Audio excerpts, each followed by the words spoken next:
ओम परमात्मने नमः. नमस्कार, मी आहे तुमचा मित्रजित. गीतेच्या 39व्या भागामध्ये तुमचं मनपूर्वक स्वागत आहे.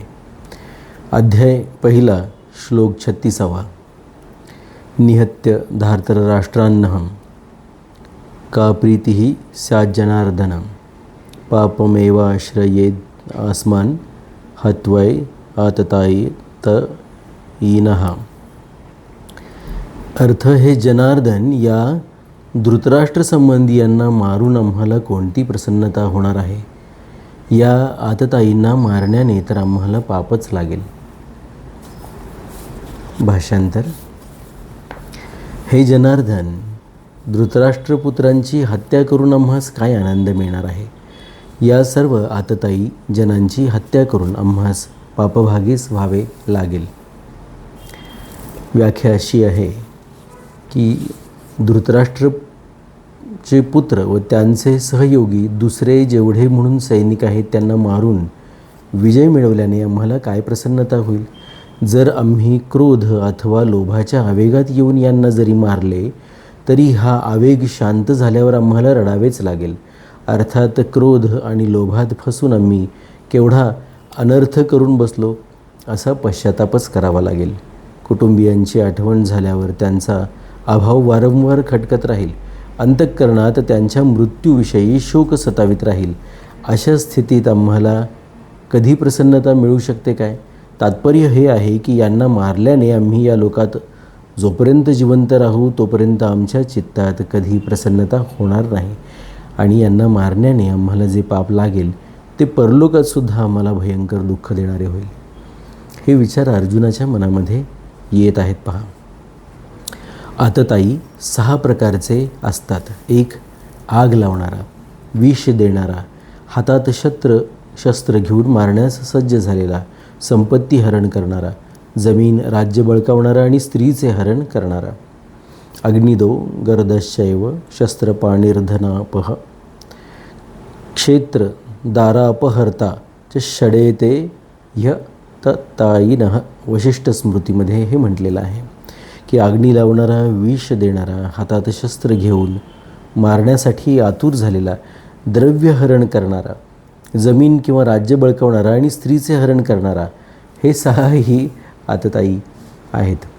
दुर्योधन इत्यादीमध्ये ही 6ही लक्षणे दिसून येत होती. म्हणजे एखादं लक्षण असेल तरीसुद्धा तो आतताई आहे आणि आतताई हा मृत्यू होण्यास पात्र आहे. पहा, जसा प्रभू रामचंद्रांनी कुठल्याही पद्धतीने तुला मारलाच पाहिजेस, इतकी पापं तू केलेली आहेस म्हणून बालीला सांगितलं, तसंच इथे दुर्योधनाची अवस्था आहे.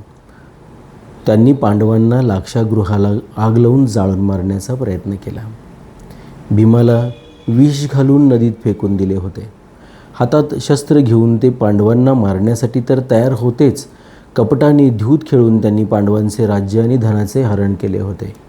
द्रौपदीला भर सभेत ओढत आणून तुला आम्ही जिंकले आहे, तू आमची दासी झाली आहेस असे म्हणून तिचा अपमान केला होता आणि दुर्योधनादिकांच्या प्रेरणेने जयद्रथाने द्रौपदीला हरण करून नेले होते. शास्त्रवचनानुसार आतताईला मारल्याने मारणाऱ्यास काहीही दोष किंवा पाप लागत नाही. पहा, नातताई वधे दोषो हंतुर्भवती कश्चन. मनुस्मृतीमध्ये अध्याय 8 श्लोक 351.